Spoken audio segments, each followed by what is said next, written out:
terkasih di dalam Kristus, baik yang berada di dalam ruangan ini maupun yang berada di live YouTube. Selamat bertemu kembali pada acara pembelajaran firman Tuhan, yaitu materi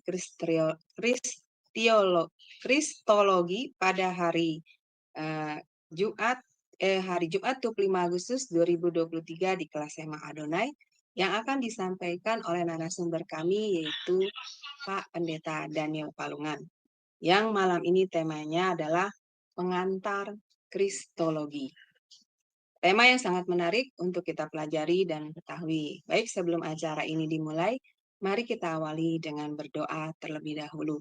Saya persilakan Ibu Heni untuk memimpin doa pembukaan. Dipersilakan Ibu Heni.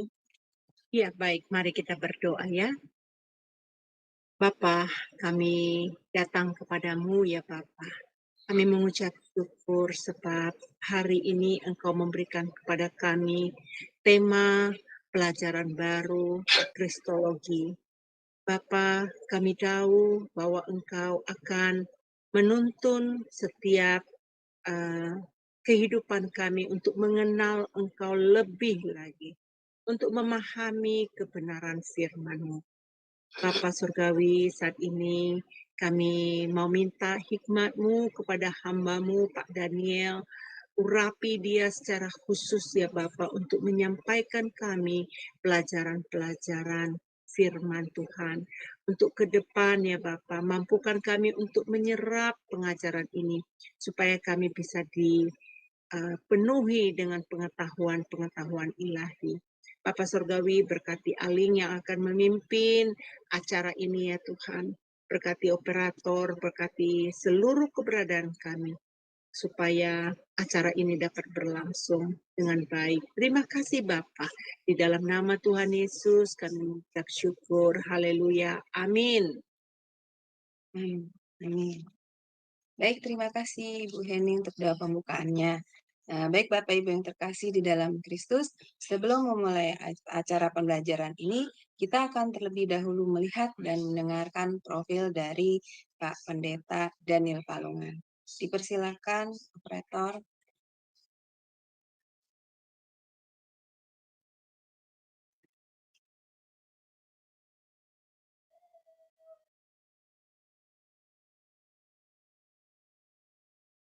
Sebentar ya, kita lihat ya ada co-host nggak ya? Iya.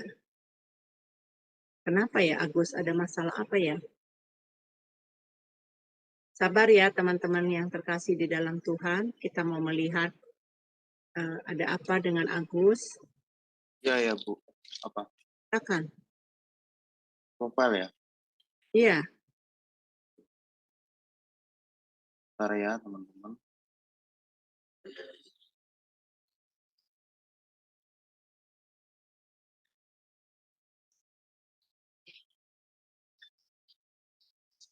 Oke, saya sudah menemukannya ya. Saya akan share-nya.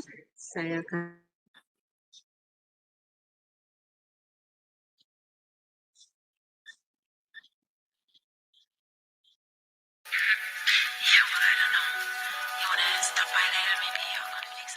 Salam semua, pada kesempatan yang berbahagia kali ini, Sema Adonai akan memperkenalkan pengajar kita, yakni Bapak Pendeta Daniel Palungan.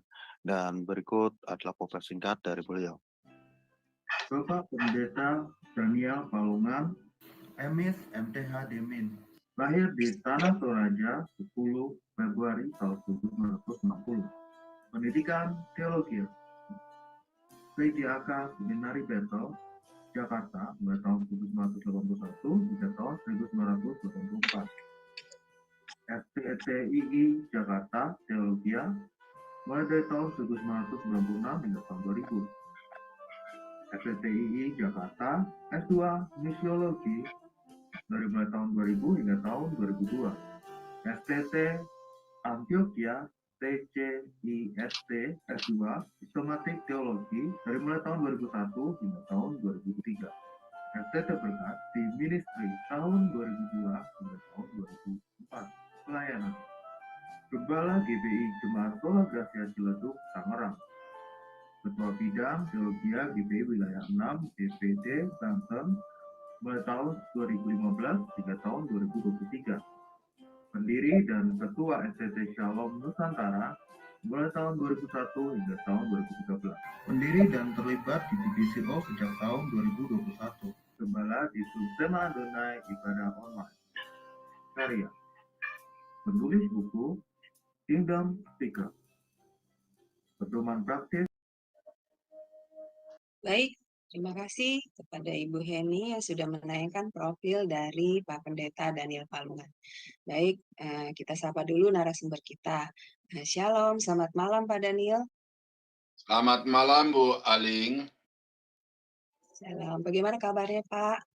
Puji Tuhan, baik, sehat. Luar biasa, puji Tuhan, amin. Baik, untuk mempersingkat waktu, maka saya akan mempersilakan Pak Daniel untuk memulai pembelajaran. Silakan Pak Daniel. Terima kasih Bu Aling. Salam saudara-saudara yang terkasih di dalam Tuhan. Senang bisa bertemu kembali di dalam acara rutin kita setiap Jumat, pembelajaran tentang doktrin-doktrin dasar Alkitab. Nah, dasar bukan berarti sederhana, tetapi dasar artinya yang paling pokok.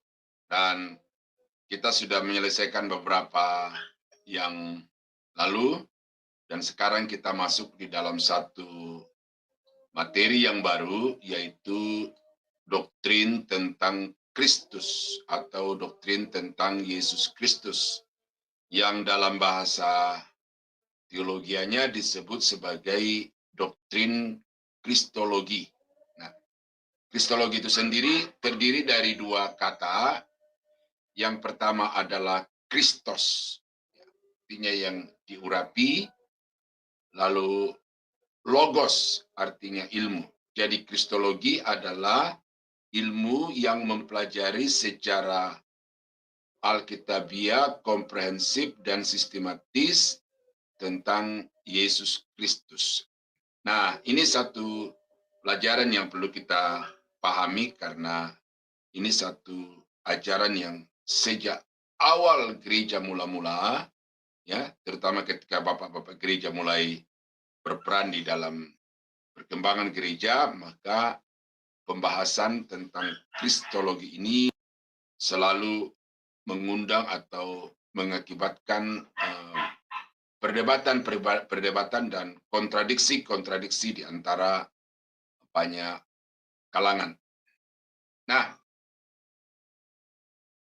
secara historis itu saudara bisa baca di dalam buku-buku sejarah gereja, ya, ada banyak.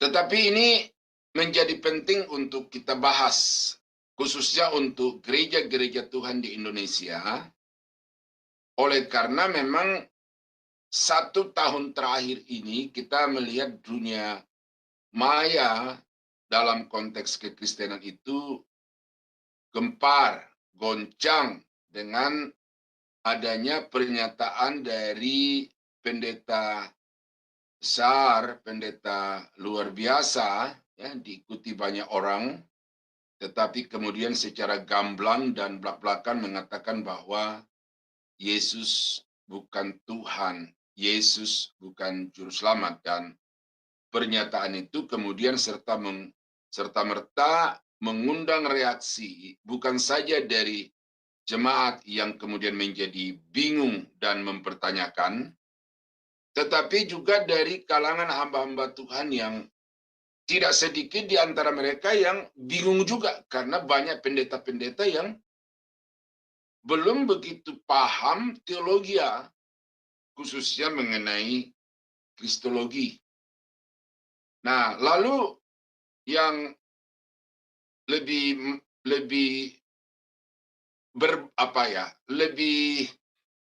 intens lagi atau lebih nyata lagi reaksi terhadap pernyataan itu adalah beberapa sinode gereja di Indonesia itu secara intern itu melakukan seminar-seminar khusus tentang doktrin Kristologi, dan juga mendapat reaksi dari pimpinan-pimpinan sekolah teologi di Indonesia sehingga mereka bersepakat untuk mengadakan seminar khusus mengenai kristologi ini, dan itu sudah ditayang di YouTube saudara nanti ketemu di sana. Dan itu adalah reaksi terhadap apa yang dikatakan oleh Pendeta Erastus Sabdono itu. Ya, saya tidak perlu sembunyikan nama lagi karena itu sudah nama yang tersebar di YouTube dan juga di perbincangan-perbincangan di dalam seminar-seminar itu. Nah, jadi saya juga sebagai seorang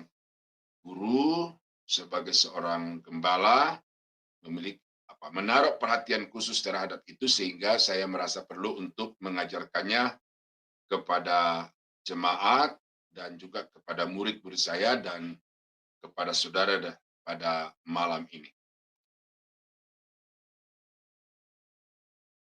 Nah, saudara-saudara, yang menjadi masalah umum dari orang-orang Kristen itu adalah merasa cukup dengan hanya percaya. Apalagi dengan satu konsep pemahaman bahwa percaya saja sudah cukup untuk masuk surga. Itu tidak salah. Tetapi itu di dalam ranah misi penginjilan, kita sampai di situ. Bahwa orang yang selamat, orang yang masuk surga adalah orang yang percaya bahwa Yesus adalah Tuhan. Menerima dia secara pribadi, maka itu sudah jaminan pasti masuk surga, memperoleh hidup yang kekal. Tetapi dari segi pastoral, yang bertanggung jawab tentang pendewasaan iman umat, maka percaya itu hanya baru merupakan satu fondasi, belum merupakan satu bangunan rohani yang utuh. Nah, oleh karena itu maka di atasnya perlu dibangun pemahaman yang alkitabiah, yang menyeluruh dari Kejadian sampai Wahyu. Nah, itu tanggung jawab penggembalaan adalah pendewasaan iman jemaat. Ditambah lagi dari sudut pandang guru, ya, pengajar, maka percaya dewasa iman itu juga baru dasarnya. Tetapi dari perspektif guru, pengajaran di dalam gereja, maka jemaat itu harus betul-betul mengerti, memahami secara benar tentang hal-hal yang dia percayai. Karena kalau dia tidak memahami apa yang dia percayai, maka itu berarti dia beriman secara buta. Ya, beriman secara emosi. Dan itu sangat rentan terjadinya penyesatan-penyesatan dari orang-orang yang penampilannya bagus, penampilannya memukau, dan kemudian tanpa sadar dia digiring kepada satu penyesatan. Maka itu sebabnya seorang anak Tuhan itu harus memiliki dasar yang benar dan kuat, yaitu iman bahwa Yesus adalah anak Allah yang hidup. Yang kedua, dia harus bertumbuh dewasa berdasarkan dengan fungsi pastoral penggembalaan. Dan yang ketiga, dia harus memahami secara benar, secara keseluruhan, ajaran-ajaran Alkitab tentang Yesus yang dia percayai. Nah, oleh karena itu, saudara-saudara, maka percaya itu dasar yang di atasnya kita harus membangun pemahaman. Ya. Nah, ini beberapa ayat yang saya mau sampaikan dulu sebagai pengantar. Itu dikatakan di dalam Hosea pasal 4 ayat yang ke-6,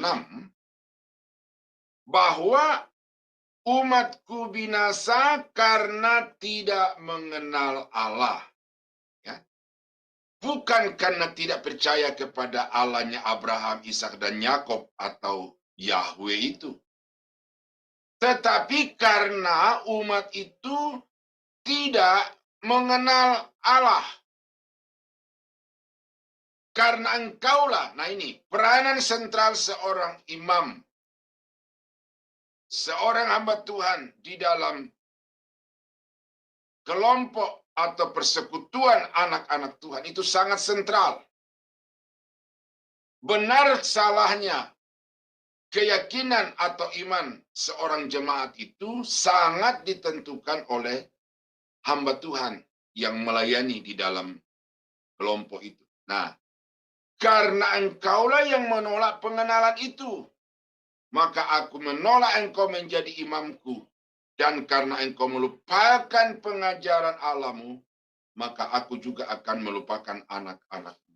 Jadi kita melihat di sini satu konsekuensi yang sangat serius yang dihadapi oleh imam-imam Israel pada waktu itu adalah karena mereka mengabaikan betapa pentingnya pengajaran itu dalam gereja di kalangan jemaat Tuhan. Karena pengajaran itulah yang akan membawa jemaat itu untuk dapat mengenal Allah secara benar. Kemudian dengan demikian berarti iman mereka itu dapat dimiliki secara benar di dalam kehidupan mereka.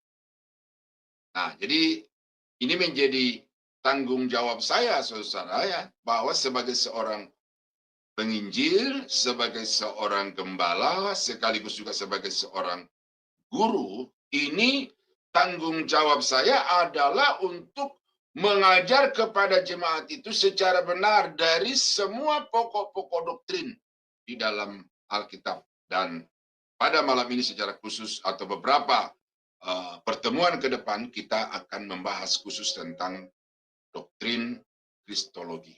Ya, jadi ini bagian dari pengembangan tanggung jawab melepaskan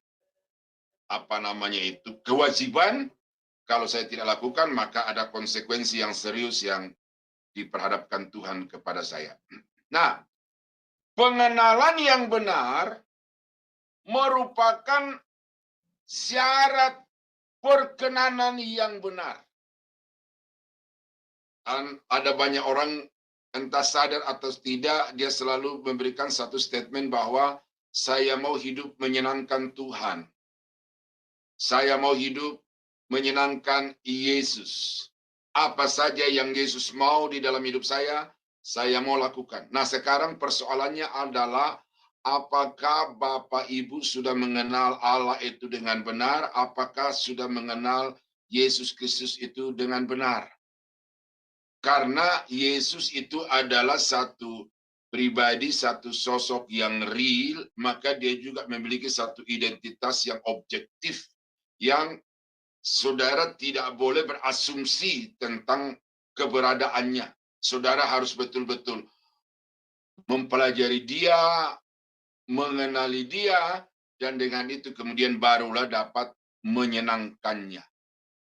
Ya, ini sangat-sangat relatif banyak orang Kristen sekarang ini tentang memperkenankan Tuhan. Saya mau kasih satu contoh konkret. Ini pengalaman yang bagi saya lucu tetapi ya memberikan kepada saya satu pelajaran yang sangat berharga.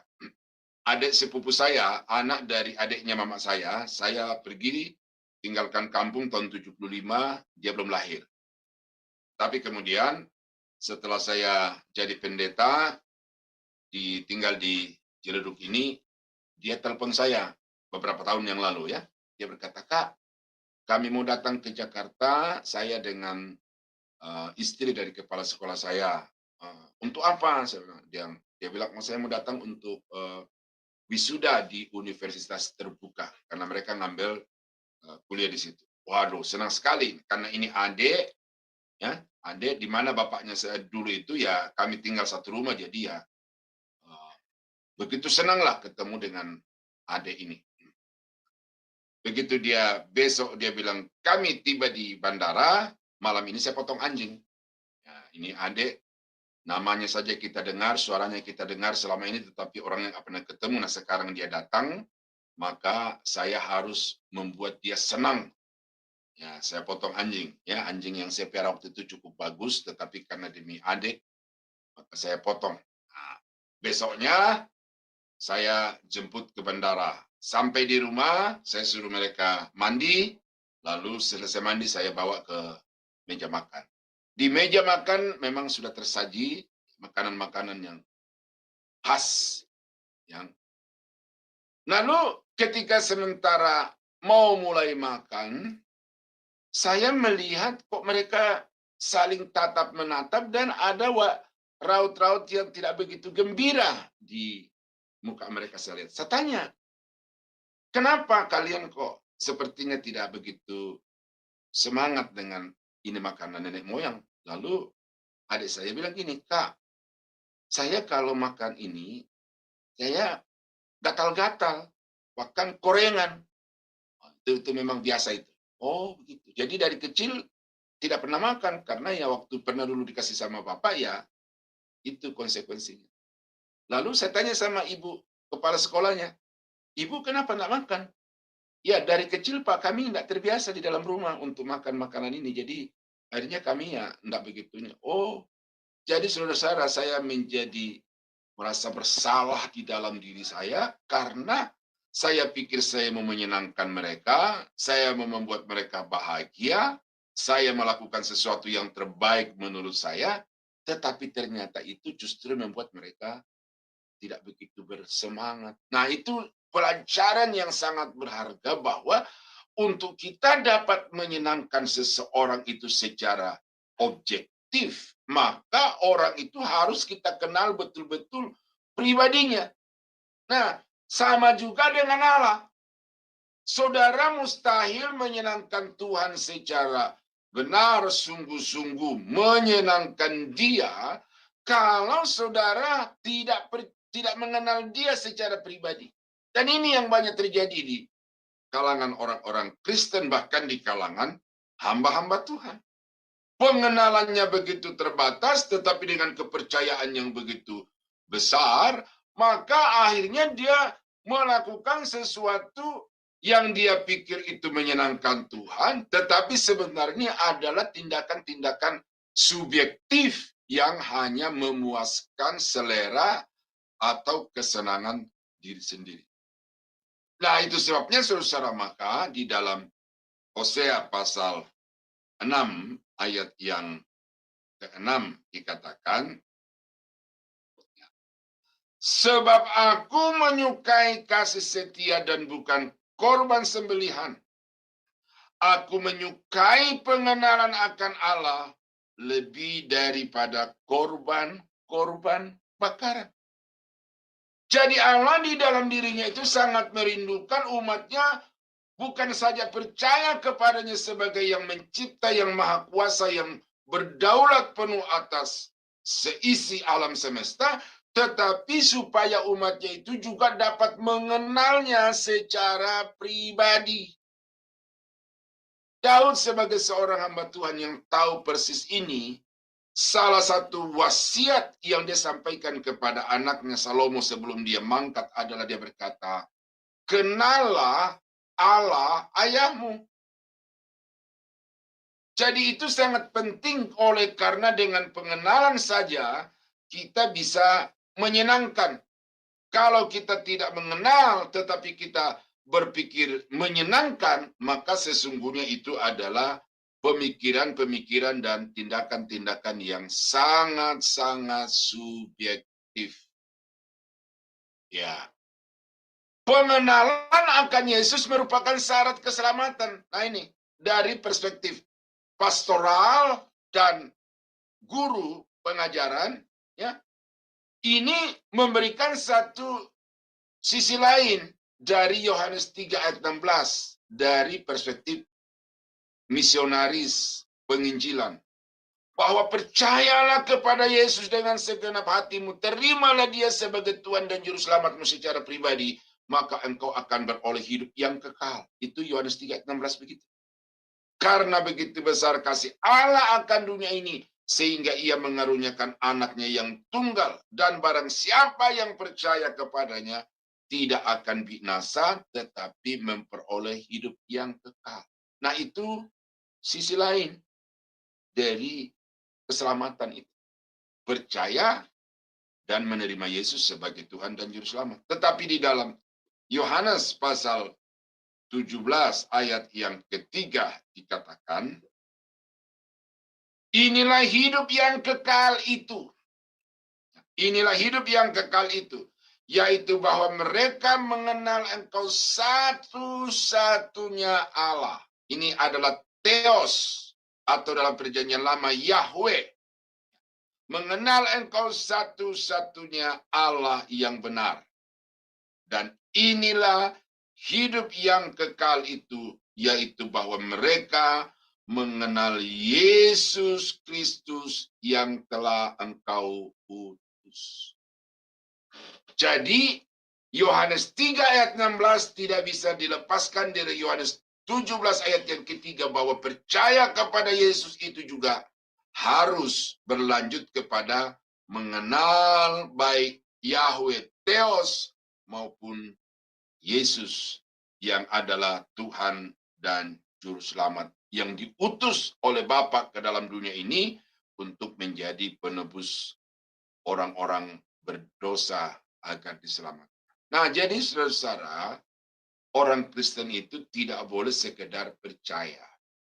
Inilah yang menjadi masalah di sekitar daerah-daerah Kristen di Indonesia, ya, mulai dari Indonesia Barat, Nias, Batak, kemudian ke Kalimantan, kemudian ke Sulawesi, daerah Poso, daerah Manado, daerah Toraja, kemudian ke daerah Maluku, kemudian daerah Papua dan NTT. Orang-orang itu percaya Yesus Tuhan, bahkan rela mati demi Yesus karena kepercayaan. Tetapi yang menjadi sangat kurang adalah pengenalan akan pribadi Yesus itu secara benar. Letak permasalahannya di mana? Ya, itu seperti mengurai benang kusut. Kita mau bilang salah di pendeta, ya pendeta sudah melakukan pengajaran itu dari atas mimbar. Kita mau bilang jemaat, ya jemaat juga sebenarnya haus, tetapi pengajaran pendeta itu ya itu melulu. Ya toh? Seperti yang ada di YouTube ini, okultisme melulu, minyak urapan melulu, kemudian mujizat melulu, berkat melulu. Kapan jemaat mau bertumbuh dewasa dengan pengajaran-pengajaran yang hanya berkutat di sekitar okultisme, di sekitar mujizat, di sekitar pelepasan, di sekitar berkat-berkat dan lain sebagainya.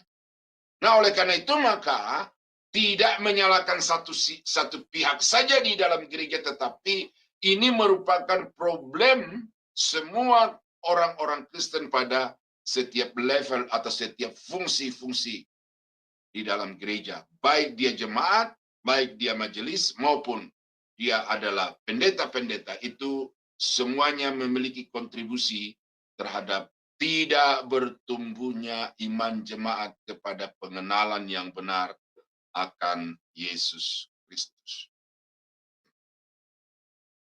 Pengenalan akan Yesus Kristus merupakan kompetensi dasar seorang murid Kristus.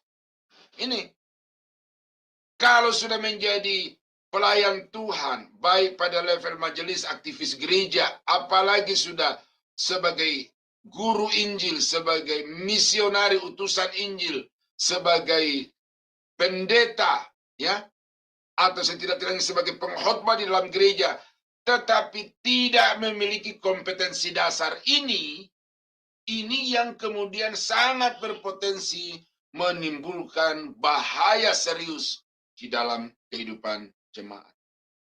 Apa yang Yesus katakan, orang buta menuntun orang buta.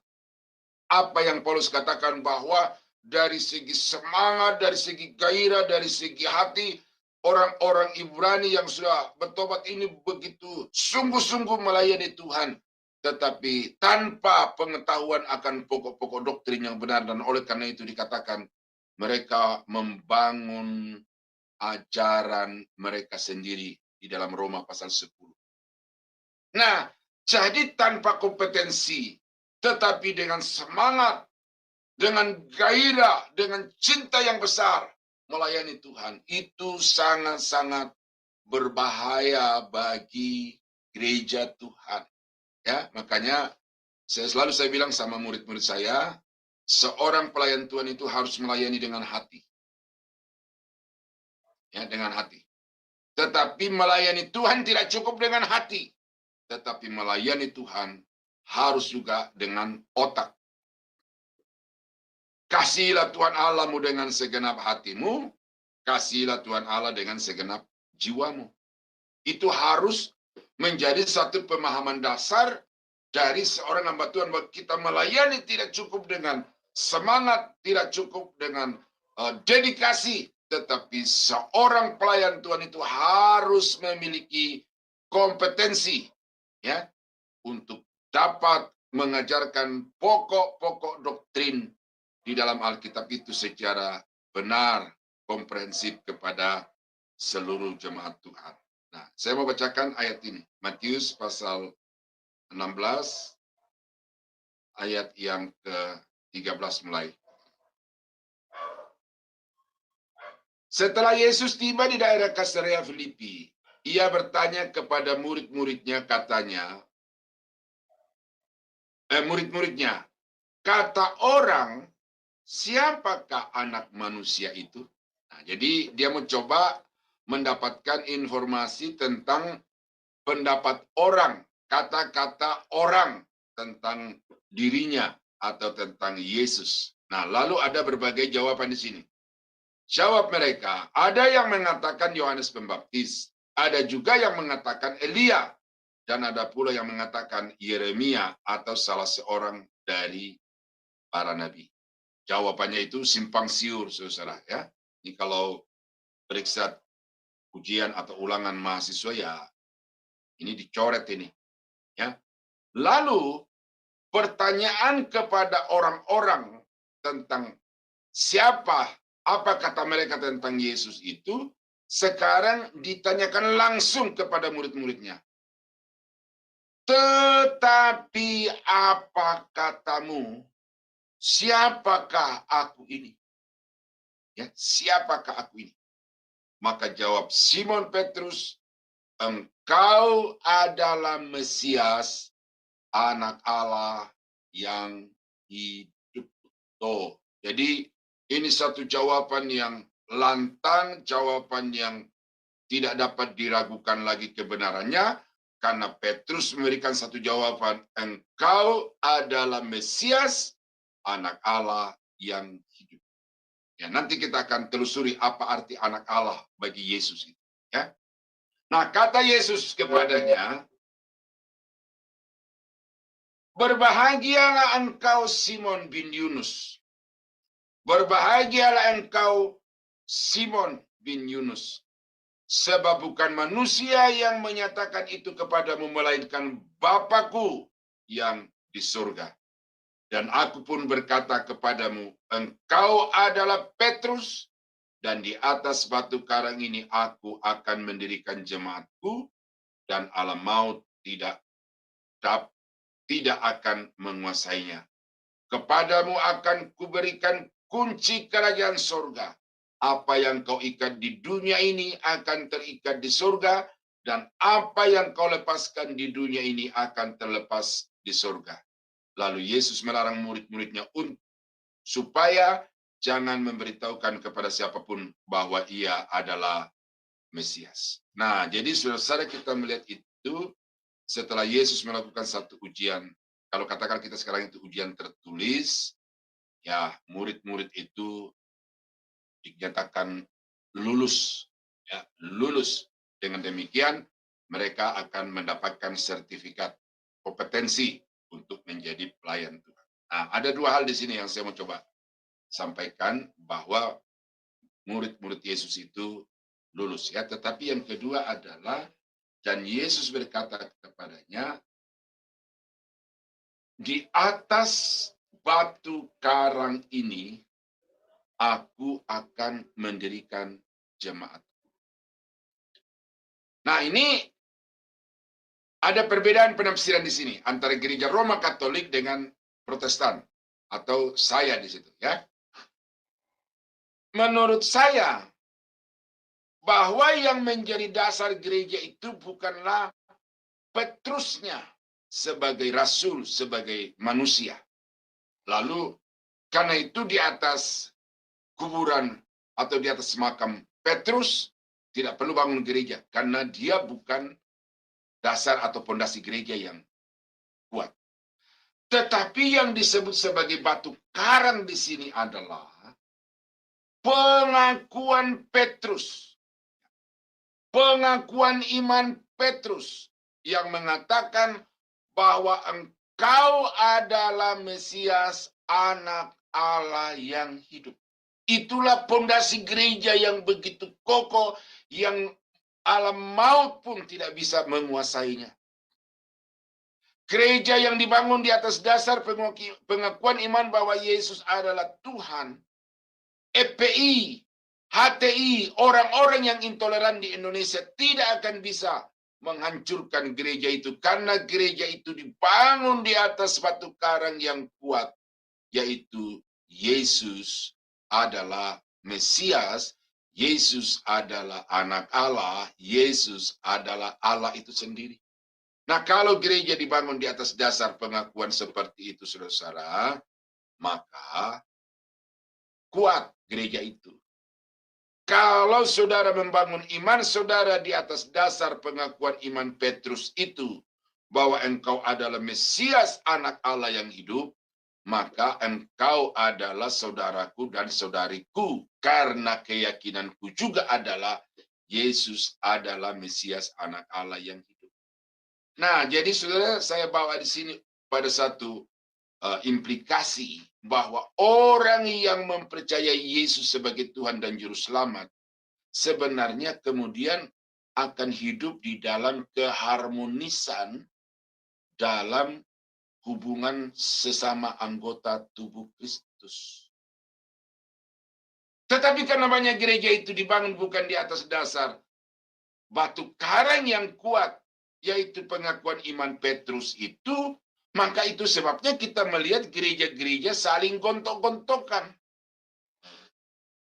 Bahkan tidak jarang gereja-gereja saling berusaha untuk mengenyahkan. Konon, saudara, ya, di era-era tahun 90, 2000, ketika marak penutupan gereja-gereja dan demo tentang ibadah-ibadah di ruko-ruko di berbagai tempat di Indonesia, salah satunya adalah di Bekasi.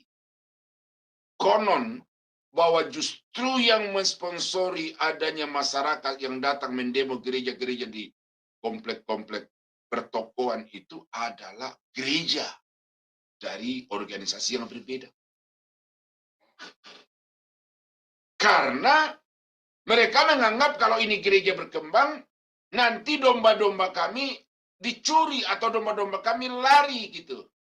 Sehingga saya melihat itu bukan gereja, tetapi itu adalah organisasi yang menghimpun orang untuk kemudian memberdayakan orang itu untuk kepentingan organisasi itu sendiri. Dan itu bukan gereja, itu adalah organisasi. Nah, gereja yang sesungguhnya adalah gereja yang walaupun berbeda, tetapi memiliki relasi harmonis di antara satu dengan yang lain karena sesama anggota tubuh Kristus. Itu kan analogi yang dipakai oleh Rasul Paulus di dalam surat-suratnya kepada jemaat di Korintus itu.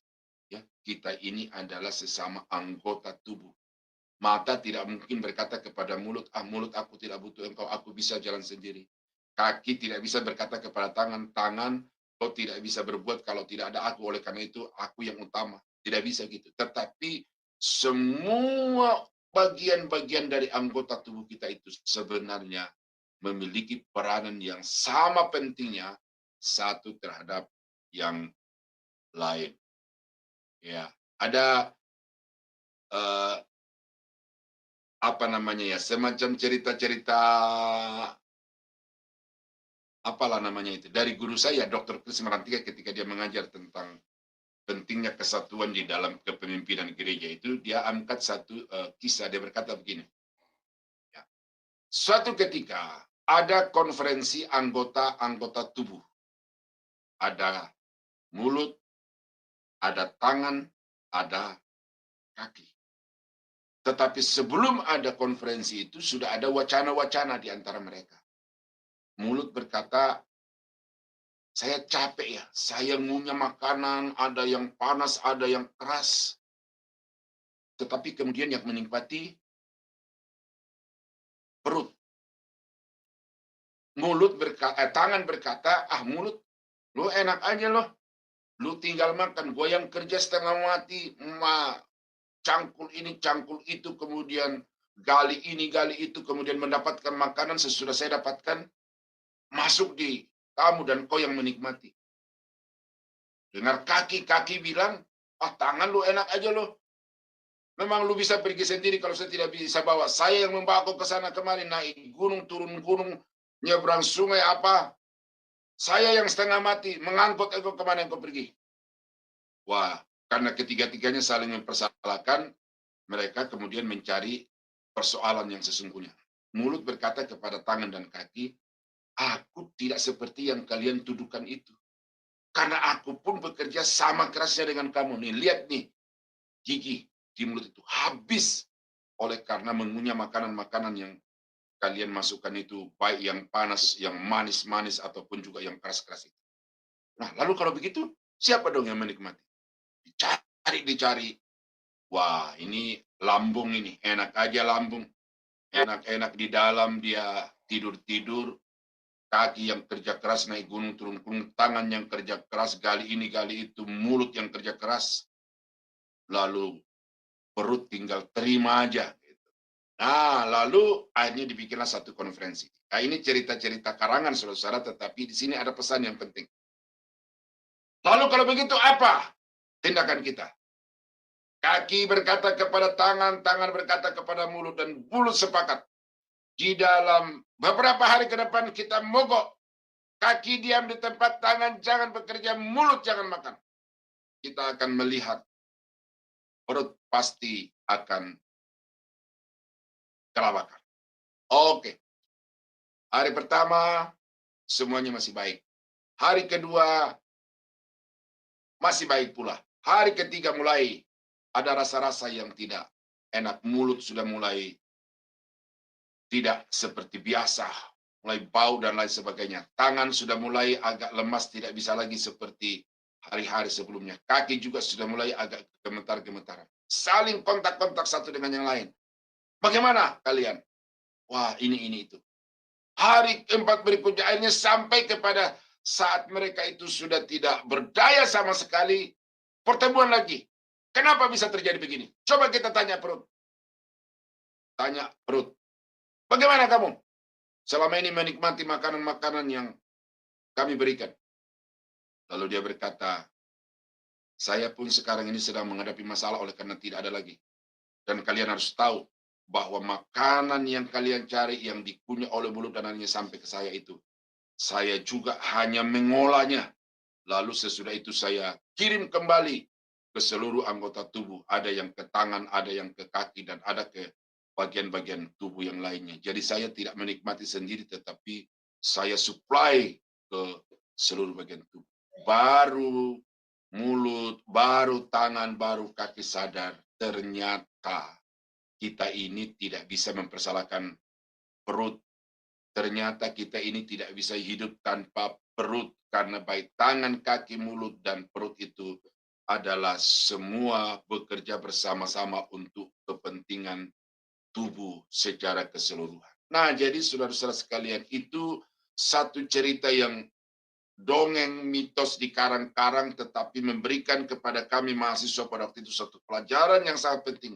Gereja manapun engkau melayani, gereja manapun Tuhan percayakan engkau untuk mengabdi, maka jangan sampai engkau musuh kepada gereja-gereja yang lain. Nah, salah satu dasar hari ini yang kita temukan adalah kalau kita membangun iman bersama-sama di atas batu karang yang kokoh, yaitu Yesus adalah Tuhan, maka kita ini bersaudara. Ya, ku tak pandang dari gereja mana, asal kau berdiri atas firman-Nya, maka engkau adalah saudaraku dan saudari.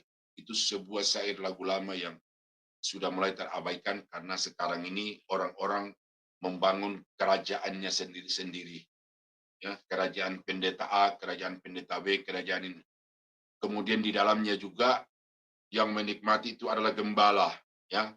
Penginjil tidak dipeduli soal operasional penginjilan, guru tidak dipedulikan masalah operasional pelayanan untuk mempersiapkan kader-kader pemimpin gereja masa depan. Semua gembala, jadi gembala kaya raya, tetapi penginjil dan guru-guru tinggal gigit jari. Nah, itu semua saudara-saudara akibat dari tidak memahami apa gereja itu yang sebenarnya merupakan kesatuan dari berbagai komponen-komponen yang terbangun di atas satu dasar yang satu, yaitu Yesus adalah Tuhan dan Juru Selamat.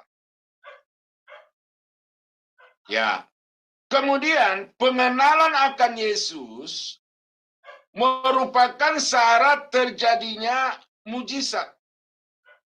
Ya, saya pendeta Pantekosta. Sejak kecil memang saya lahir bersekolah minggu bergereja di gereja aliran Pantekosta. Saya sungguh percaya bahwa mujizat itu adalah kuasa Allah. Allah adalah Allah mujizat. Allah sudah melakukan mujizat di waktu yang lalu, sekarang sedang melakukan mujizat, dan di masa yang akan datang akan tetap terjadi melakukan mujizat oleh karena Dia adalah Allah yang mujizat. Nah, tetapi saudara, perlu kita ketahui bahwa Alkitab memberitahukan orang bisa mengalami mujizat itu salah satunya juga adalah karena mereka memiliki pengenalan yang benar akan Allah. Satu contoh di dalam Matius pasal 15 ayat yang ke-21. Ya. Lalu Yesus pergi dari situ dan menyingkir ke daerah Tirus dan Sidon. Maka datanglah seorang perempuan Kanaan dari daerah itu dan berseru, "Kasihanilah aku ya Tuhan, anak Daud, karena anakku perempuan kerasukan setan dan sangat menderita." Ini kalau saudara baca ayat ini sebagai seorang jemaat biasa, awam, ini mah doa standar. Tetapi kalau saudara pahami ayat ini di dalam perspektif teologi, perspektif kristologi, ini adalah sebuah doa yang luar biasa. Ya. Kasihanilah aku ya Tuhan. Sampai di situ memang standar. Ya, sama seperti kita juga berseru, kasihanilah aku ya Tuhan Yesus. Sama. Tetapi yang luar biasa dari perempuan inilah ialah kasihanilah aku anak Daud. Kasihanilah aku anak Daud. Jadi perempuan ini datang kepada Yesus oleh karena dia mengenal siapa orang itu yang dia datangi. Tidak lain, tidak bukan adalah anak Daud. Karena dia anak Daud, maka dia adalah Mesias. Karena dia adalah Mesias, maka dia adalah Juru Selamat. Karena dia adalah Juru Selamat, maka dia adalah Tuhan. Oh, jadi betapa dalamnya doa yang singkat, doa yang sederhana ini secara teologi. Oleh karena perempuan Kanaan ini mengajarkan kepada kita betapa pentingnya doa itu didasarkan kepada pengenalan yang benar akan Allah. Supaya saudara jangan berdoa seperti orang-orang lain berdoa kepada pohon, berdoa kepada batu, berdoa kepada dewa-dewa, berdoa kepada roh-roh jahat. Jangan. Karena itu maka kenali siapa Allah yang kepadanya saudara sedang datang minta pertolongan itu, yaitu Yesus yang adalah Mesias, Yesus yang adalah anak Daud. Itu. Dan karena itu kalau saudara baca selanjutnya, di bagian-bagian terakhir dari perikop ini, Yesus berkata, "Hai ibu besar imanmu, maka jadilah kepadamu seperti yang engkau kehendaki." Maka saat itu juga anaknya sembuh. Di dalam Markus pasal 10 ayat yang ke-46 tentang Bartimeus, ya, yang ada di pinggir kota Yeriko, seorang yang buta yang pekerjaannya hanya duduk di pinggir jalan meminta-minta belas kasih orang gitu. Tetapi ketika dia mendengar bahwa Yesus sedang lewat, maka apa yang dia katakan di dalam ayat yang ke-47, ketika didengarnya bahwa itu adalah Yesus orang Nazaret, mulailah ia berseru, Yesus, anak Daud, kasihanilah aku. Ada kata anak Daud. Banyak orang menegurnya supaya ia diam. Namun semakin keras ia berseru, anak Daud. Tidak lagi pakai Yesus, langsung anak Daud, kasihanilah aku. Yesus berhenti karena ada perhatian khusus kepada orang yang memanggilnya anak Daud. Coba saudara bandingkan dengan Matius pasal 12 ayat yang ke-23. Matius 12 ayat yang ke-23 berkata begini. Maka takjublah sekalian orang banyak itu, katanya. Ini adalah dalam konteks Yesus melakukan mujizat terhadap seorang anak yang disutuli. Yesus menyembuhkan, lalu kemudian takjub semua orang, termasuk orang-orang Israel dan tua-tua Israel itu. Ya, katanya ia ini agaknya. Oh, ia ini agaknya.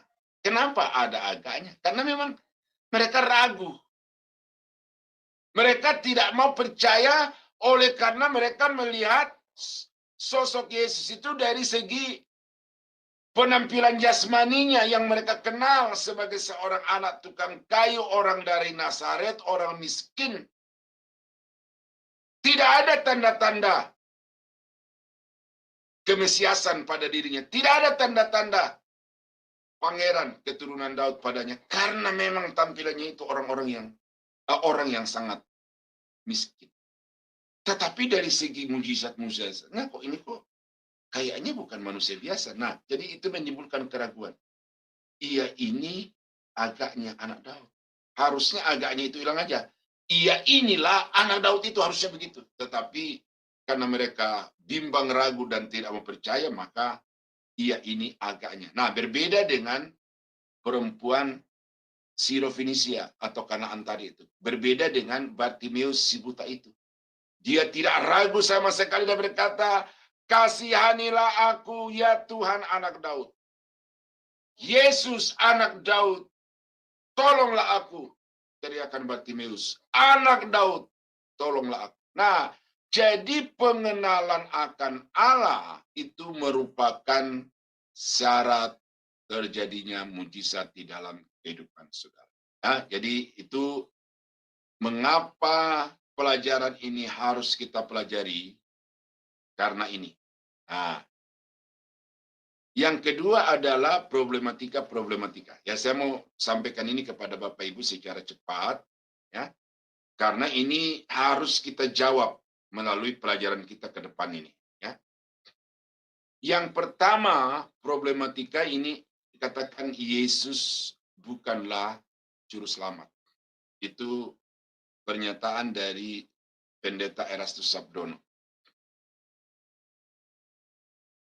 Tetapi seperti yang saya sudah katakan tadi itu bahwa sebenarnya problematika kristologis ini bukan hanya baru muncul pada tahun-tahun ini, tetapi sejak awal, sejak bapak-bapak gereja itu pemikiran-pemikiran tentang Kristus itu sudah muncul beragam-beragam teori dan kemudian menimbulkan pertentangan-pertentangan di antara hamba-hamba Tuhan, bahkan tidak sedikit yang kemudian terjadi perpecahan di dalam gereja, bahkan kemudian permusuhan di antara sama hamba Tuhan. Nah, cuma ini yang terbaru yang saya angkat.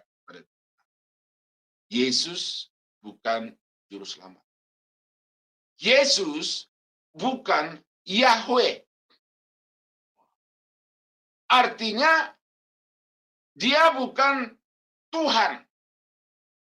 Bukan ya Tuhan huruf besar itu atau Theos, bukan Theos menurut bahasa Perjanjian Baru. Dia bukan Yahweh. Ini nih, di sini kalau orang tidak memiliki pemahaman yang dalam tentang kristologi ini bisa di sini terkecoh di sini. Yesus adalah Tuhan atau Logos yang lebih rendah dari Yahweh. Ini orang minta klarifikasi kepada pengikut-pengikutnya Pak Eras.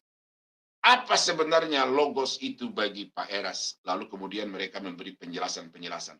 Tetapi sebenarnya penjelasan itu juga tidak sama sekali menaikkan level keyakinan dari kelompok itu bahwa Yesus adalah Tuhan. Mereka tetap menempatkan bahwa Yesus itu adalah Logos yang keberadaan dirinya itu lebih rendah daripada Yahweh. Nah, ini bukan yang baru sebenarnya, Saudara. Ini adalah pengulangan dari paham-paham sebelumnya. Ya, di dalam Yohanes 1 ayat 1, ini yang menjadi landasan pikir dari saksi Yehova bahwa Yesus itu bukan Tuhan.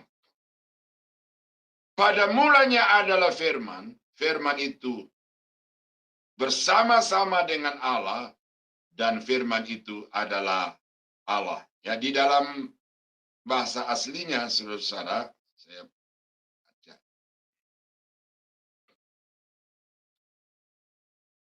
Ya.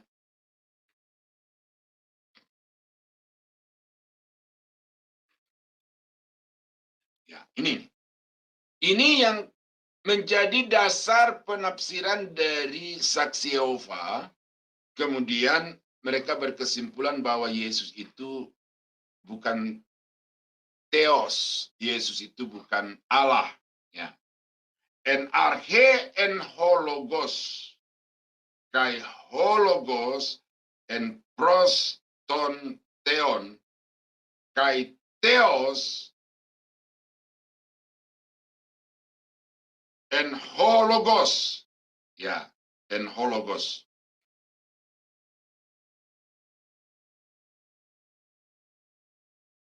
Kai Theos en hologos.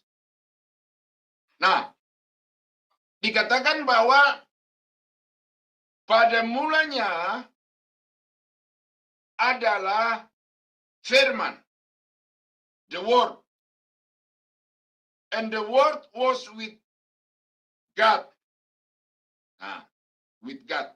And God was hologos. Nah,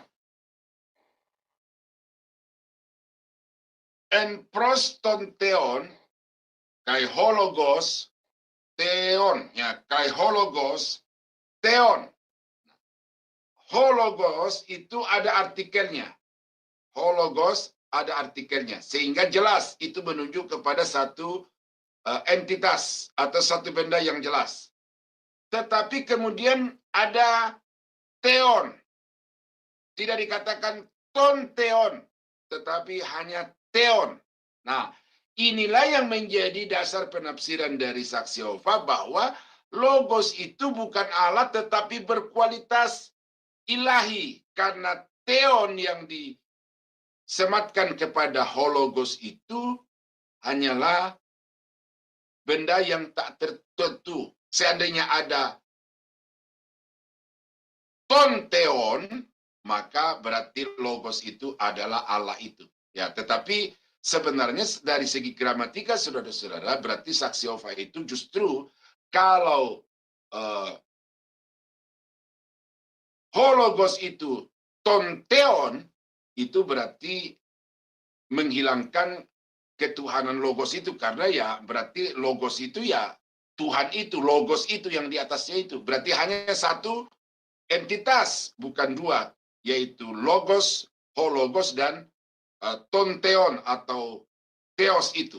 Nah, jadi itu merupakan satu penafsiran yang agak menyimpang karena justru dengan mengatakan bahwa firman itu adalah Theos itu berarti hanya satu yang ada di situ, yaitu hanya logos. Hanya theos dan logos itu hanya non persona atau impersona begitu. Nah, jadi ini yang kemudian juga menjadi dasar dari pendeta yang tadi itu, bahwa Yesus itu lebih rendah daripada Yahweh atau daripada Theos, ya. Cuma saya juga sekarang kenapa banyak pendeta-pendeta yang tidak mengutip bahasa-bahasa perjanjian baru gitu loh. Hanya perjanjian lama, Yahweh, padahal di dalam perjanjian baru Allah juga menyatakan dirinya sebagai Theos. Yahweh perjanjian lama, Theos perjanjian baru, itu sama itu hakikatnya.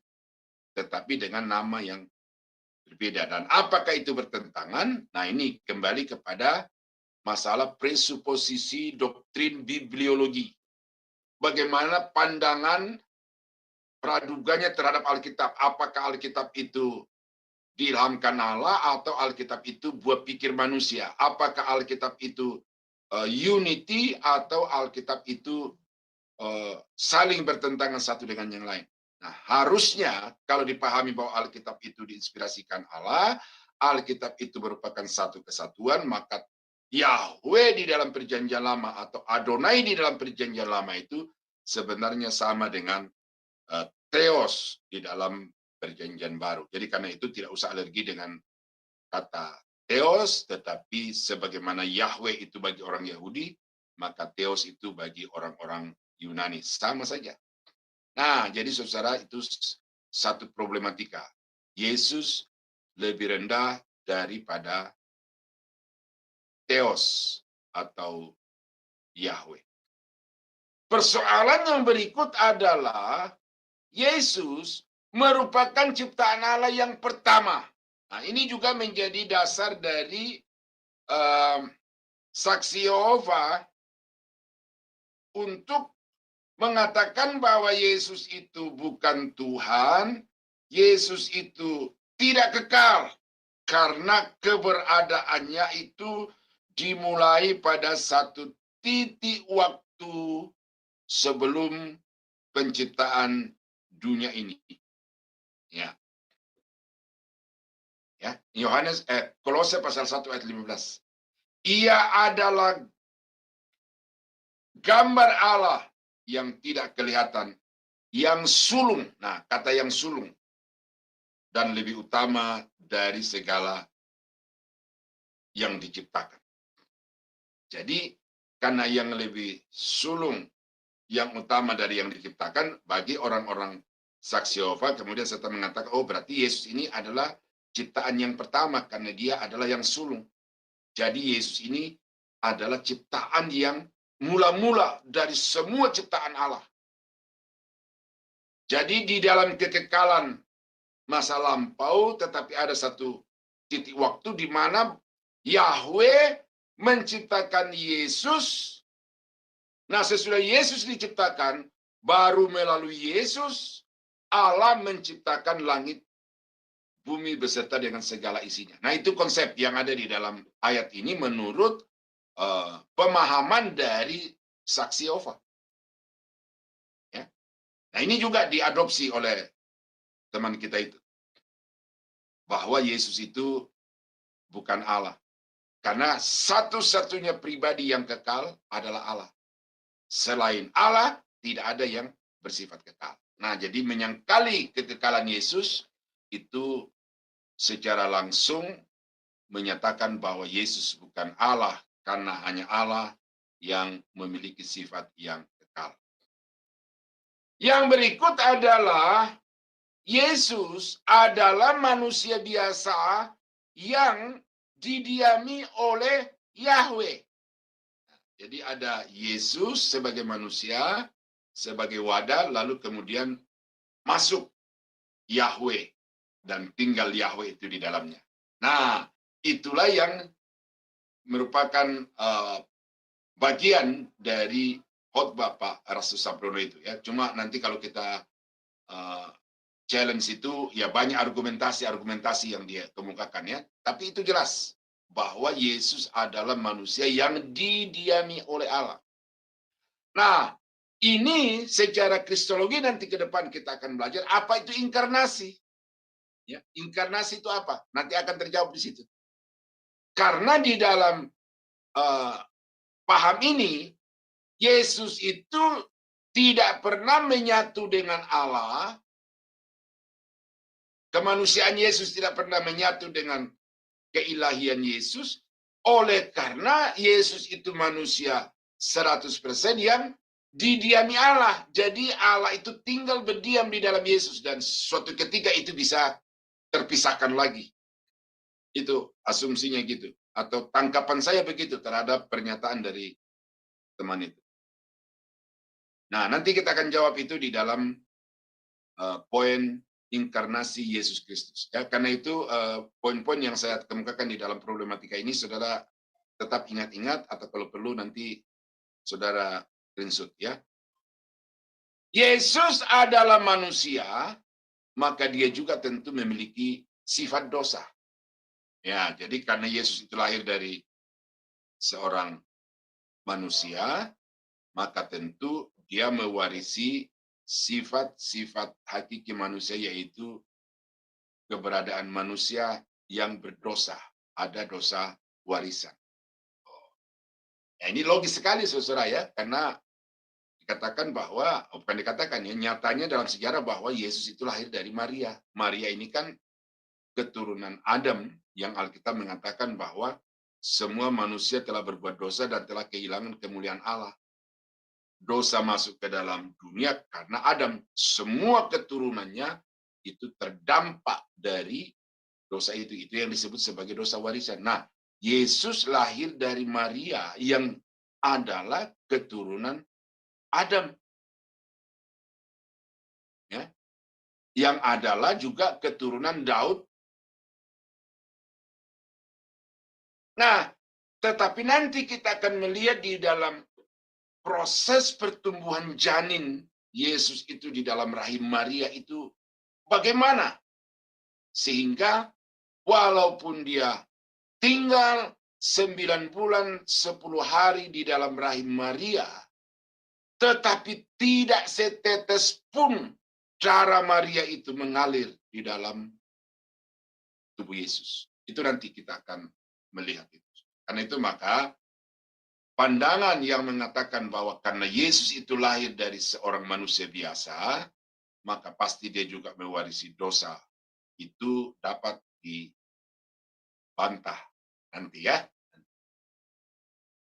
Yesus bukan juru selamat orang berdosa. Oh, ini sudah tadi ya di atas ya.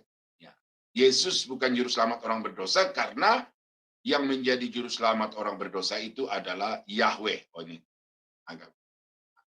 Yesus tidak mati disalibkan karena dia disamarkan atau ada orang yang diserupakan. Nah, ini dari sudut pandang agama lain. Tetapi karena ini cukup viral dan ini sudah dari turunan ke turunan, dari generasi ke generasi itu terus begitu, maka ini bisa saja menjadi keyakinan dari orang-orang yang beragama Kristen juga kalau terus-menerus dijejali dengan pengajaran ini, bahwa sesungguhnya Yesus itu tidak mati, tidak disalib, tetapi yang mati disalib itu adalah seorang yang diserupakan. Ada yang mengatakan Simon dari Kirene, ada yang mengatakan itu Yudas. Nah, itu terserah pandangan mereka. Tetapi Alkitab mengatakan bahwa Yesus adalah penebus. Karena dia penebus, maka dia harus mencurahkan darahnya, dan tempat mencurahkan darahnya itu adalah di atas kayu salib. Oh ya, saudara-saudara, saya agak kelewat di sini. Ini catatan terakhir, karena diktat ini baru tadi sore saya persiapkan. Nah, mengenai pentingnya pengenalan akan Allah ini, saya bacakan 2 ayat lagi ya. Di dalam Filipi pasal 3 ayat yang ke-10.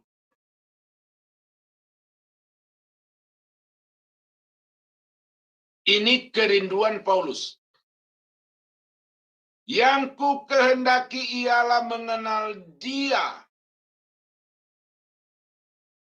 dan kuasa kebangkitannya dan persekutuan dalam penderitaannya, di mana aku menjadi serupa dengan dia di dalam kematiannya, supaya aku akhirnya beroleh kebangkitan dari antara orang mati. Yang ku kehendaki.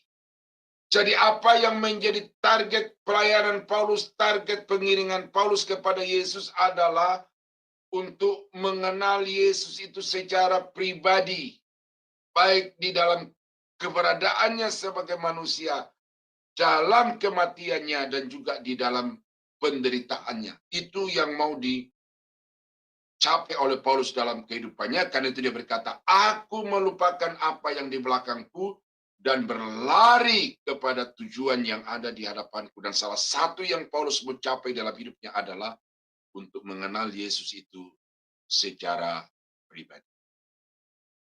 Ya. Nah, kemudian di dalam Efesus pasal 1, ayat yang ke-15, ini doa dan harapan Paulus untuk jemaat-jemaat yang dia layani. Bukan hanya yang ada di Efesus, tetapi dimanapun suratnya itu dibacakan, maka ini yang menjadi doa Paulus untuk mereka, termasuk doanya untuk saudara dan saya. Karena itu setelah aku mendengar tentang imanmu dalam Tuhan Yesus dan tentang kasihmu terhadap semua orang kudus, aku pun tidak berhenti mengucap syukur karena kamu. Dan aku selalu mengingat kamu dalam doaku dan meminta kepada Allah Tuhan kita Yesus Kristus, yaitu Bapa yang mulia itu, supaya ia memberikan kepadamu roh hikmat dan wahyu untuk mengenal dia dengan benar. Jadi apa yang didoakan Paulus? Supaya jemaat-jemaat itu mendapatkan roh, mendapatkan hikmat dari Tuhan, supaya dengan roh dan dengan hikmat itu jemaat dapat mengenal dia. Siapa dia itu? Allah Tuhan kita Yesus Kristus, yaitu Bapa yang mulia itu.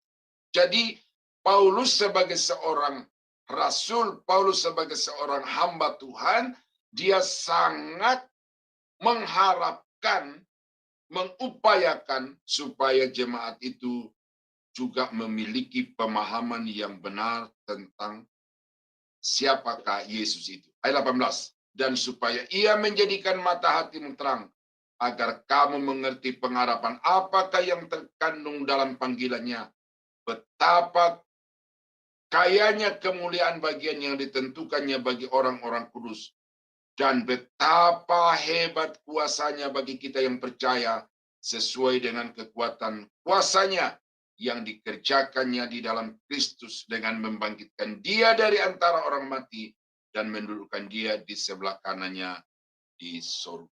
Nah, jadi saudara-saudara, di sini kita melihat doa Paulus supaya jemaat itu bertumbuh di dalam iman, memperoleh hikmat dan wahyu untuk dapat mengenal baik Bapa maupun Yesus itu secara benar. Dan itu berarti saudara, maka doktrin kristologi ini merupakan satu pokok doktrin yang tidak hanya menganjurkan supaya kita percaya Yesus sebagai Tuhan, tetapi supaya kita dapat mengenal Yesus secara pribadi sebagai Tuhan dan Juru Selamat. Nah, jadi itu saudara-saudara, ada dua bagian yang kita bahas pada malam ini, pentingnya pengenalan akan Yesus dan problematika-problematika di sekitar doktrin kristologi. Saya berikan kesempatan untuk berkomentar atau bertanya, bisa juga menambah, tetapi di sekitar ini dulu ya, jangan masuk kepada bagian-bagian yang merupakan poin yang akan kita bahas selanjutnya. Silakan. Ya, baik. Terima kasih Pak Daniel untuk pemaparan materinya malam ini yang luar biasa. Kita akan masuk dalam sesi diskusi, sesi tanya jawab dan diskusi. Ya, ini sudah ada penanya yang lumayan nih Pak Daniel. Ada 3. Oke, saya sebutkan dulu. Yang pertama adalah Bang Napapai. Silakan Pak. Bang Napapai. Ya, silakan Bang. Monitor. Masih unmute ya.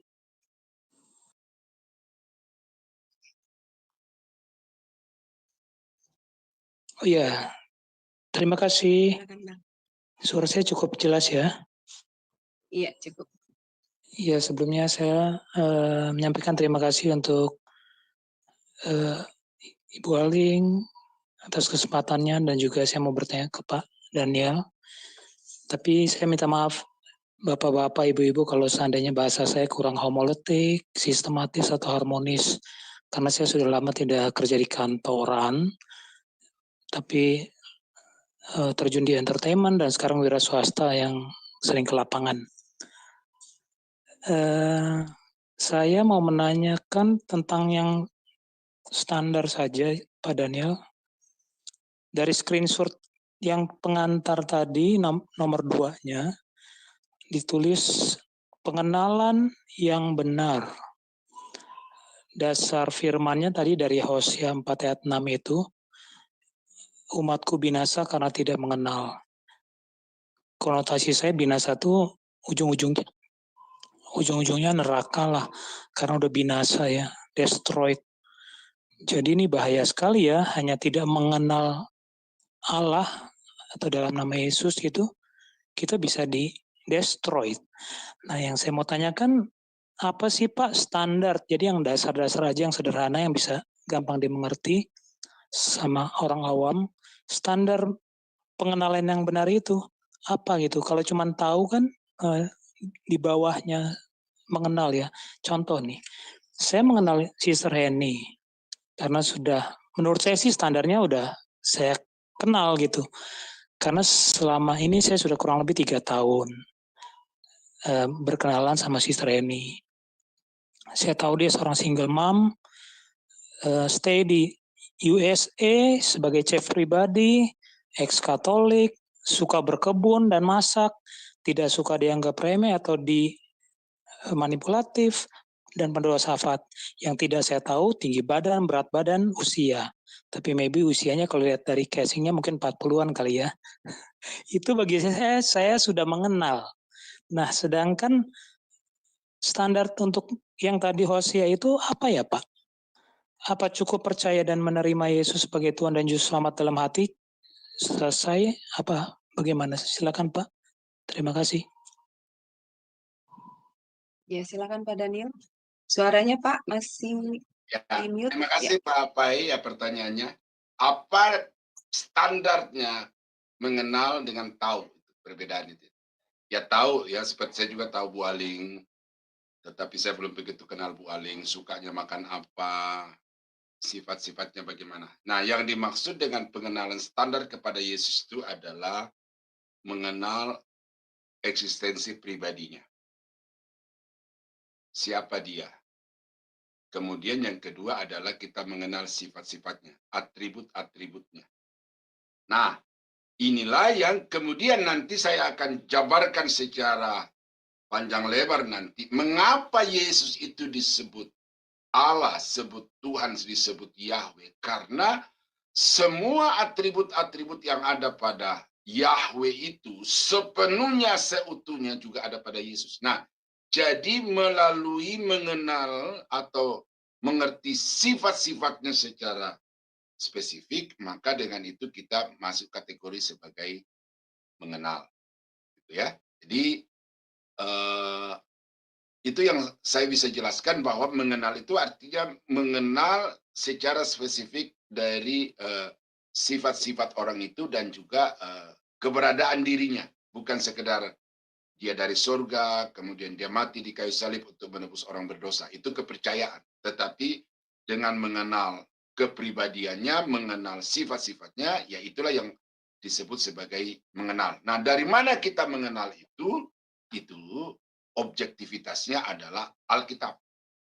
Karena itu nanti di dalam pemaparan saya ke depan ini, saudara-saudara, saya tidak mengutip buku A, buku B, tetapi saya akan mengutip ayat-ayat Alkitab, dan saya akan mencoba untuk menjelaskan ayat-ayat Alkitab itu berdasarkan teori hermeneutik, supaya dari ayat-ayat itu kita bisa mengenal pribadi Yesus dan juga sifat-sifat Yesus. Nah, jadi saya kira itu Pak. Jadi kenal pribadinya seutuhnya, lalu kenal sifat-sifatnya itu secara detail-detail. Dan itu semua dinyatakan di dalam Alkitab.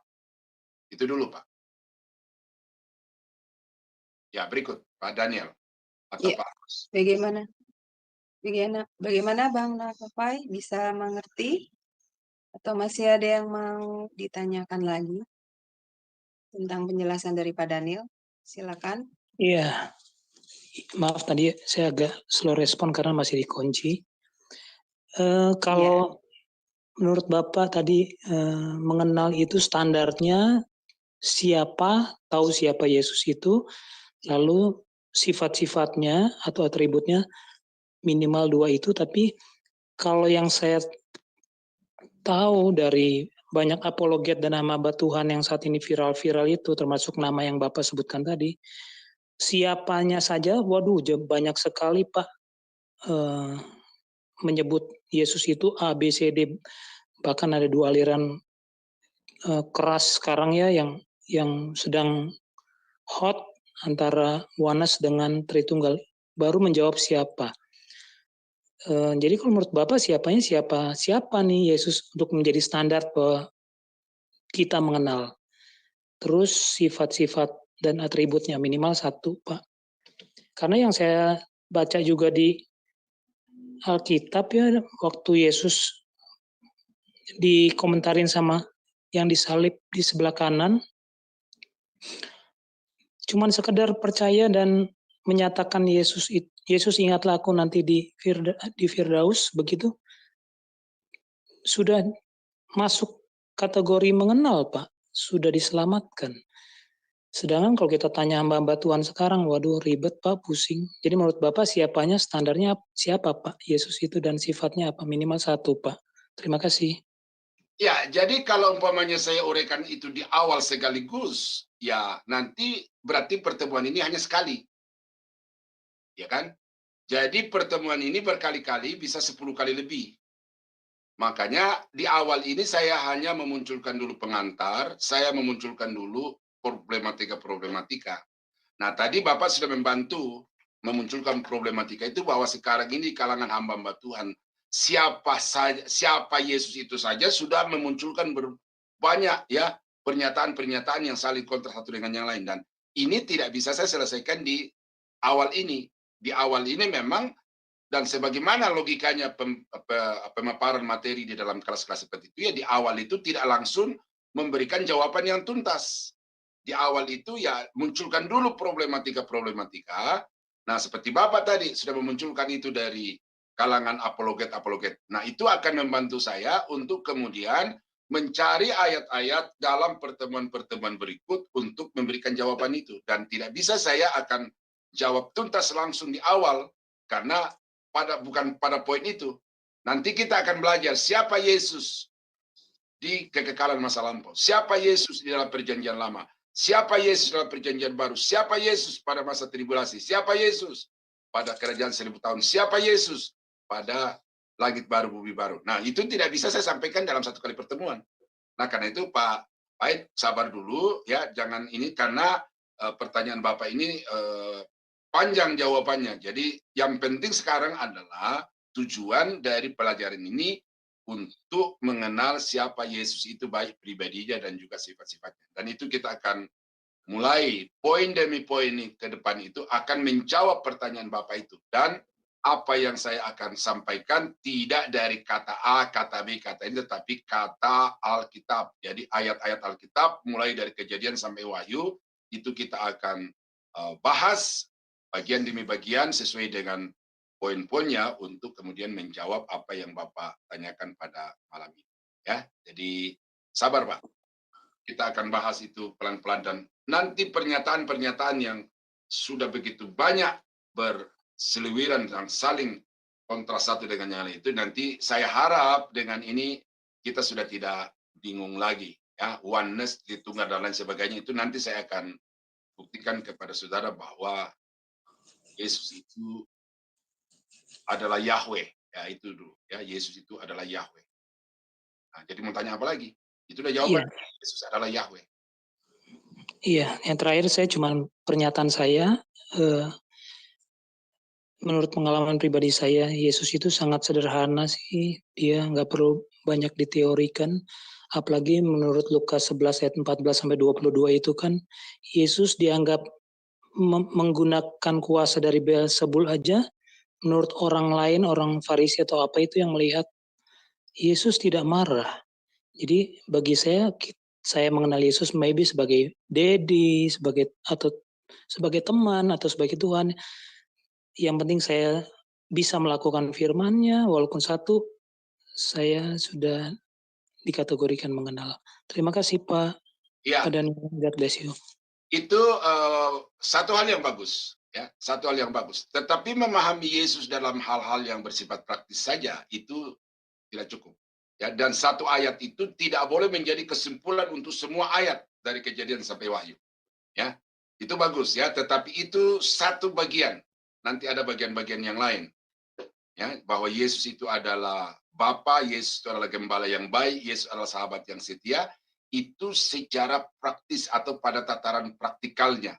Tetapi pada tataran prinsip teologisnya, nah itu yang harus kita pahami dulu, supaya di atas prinsip teologis ini kita membangun suatu pengalaman-pengalaman praktis secara benar juga. Ya, oke. Yang kedua, pertanyaan yang kedua. Iya. Pertanyaan yang kedua adalah dari Pak Daniel Simon. Persilakan Pak Daniel.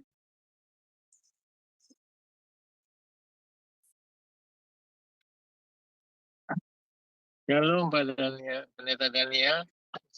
Saya mau tanya yang di poin 4 pengantar itu, yang di Matius 16 ayat 19. Kepadamu akan kuberikan kunci kerajaan surga. Apa yang kau ikat di dunia ini akan terikat di surga, dan apa yang kau lepaskan di dunia ini akan terlepas di surga. Maksudnya apa nih Pak? Yang kau ikat di dunia akan terikat di surga, dan apa yang kau lepaskan di dunia akan terlepas di surga. Terima kasih Pendeta Daniel. Terima kasih Pak. Kalimat yang sama ditemukan 2 kali di dalam kitab Matius. Ya, di dalam Matius pasal 18 juga itu ya, kalau tidak salah ayat yang ke-18 atau ya kurang lebih ayat 18. Apa yang kau ikat di bumi terikat di surga, apa yang kau lepas di bumi terlepas di surga. Ya, saya bacakan dulu itu. 2 kali itu. Selain di dalam Matius pasal 16 ayat yang ke-19.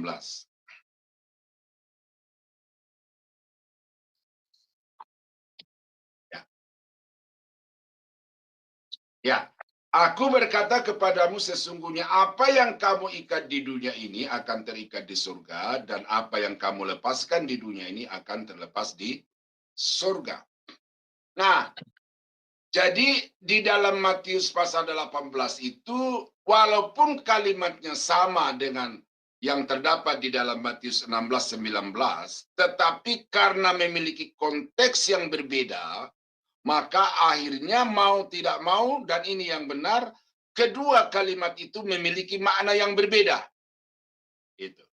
Ya, ini saya sebagai dosen hermeneutik dan dosen homiletik, disinilah banyak kekeliruan yang dilakukan oleh banyak pengkhotbah karena mereka menggabungkan dua bagian Alkitab dengan bahasa yang sama, tetapi tanpa melihat konteksnya, akhirnya mereka menggabungkan dan menyamakan yang sebenarnya dua hal yang sangat berbeda. Nah, saya mulai dulu dengan Matius 18 itu. Matius 18 itu berbicara tentang pengampunan. Kalau ada saudaramu yang berbuat dosa kepadamu, tegurlah 4 mata. Dia tidak dengarkan engkau dengan teguran 4 mata, tegur dengan 2-3 orang saksi. Artinya ada mata-mata yang lain, kali 2 gitu. Mungkin ada tadi 4, sekarang menjadi 8 mata, kemudian menjadi 10 mata gitu ya. Nah, karena ada saksi-saksi. Dia tidak mendengarkan dengan keterangan 2-3 orang saksi. Ini bawa di depan jemaat. Nah, supaya terbukti bahwa dia betul melakukan kesalahan. Kalau dia tidak mau mendengarkan jemaat, anggaplah dia sebagai orang yang tidak mengenal Allah. Itu vonisnya secara prosedur hukum. Tetapi Alkitab berkata, beri dia pengampunan. Kalau engkau mengikat dendam kepada orang itu, maka dosamu juga di surga akan diikat oleh Bapa. Tetapi apabila engkau melepaskan pengampunan bagi saudaramu yang bersalah kepadamu itu, maka pengampunan dari Bapa juga akan datang daripadamu. Karena itu terdapat di dalam Matius pasal 6 ayat yang ke-13. Sebab jika kamu mengampuni sesamamu, maka Bapamu juga di surga akan mengampuni kamu. Nah, itu konteks Matius pasal 18 ayat 18 adalah melepaskan pengampunan supaya diampuni oleh Bapa. Kalau engkau ikat dendam itu, maka kesalahanmu di depan Bapa juga akan terikat di dalam surga. Nah, ke Matius pasal 16, ini di dalam konteks pemimpin-pemimpin gereja. Rasul-rasul sebagai pemimpin-pemimpin gereja, kepada mereka itu diberikan otoritas untuk melakukan disiplin di dalam gereja. Jadi kalau ada orang-orang atau ada jemaat-jemaat yang tidak disiplin atau melanggar aturan-aturan baik secara ajaran biblikal maupun juga secara praktis etis di dalam bermasyarakat, maka kepada para rasul ini diberikan otoritas untuk menjatuhkan disiplin.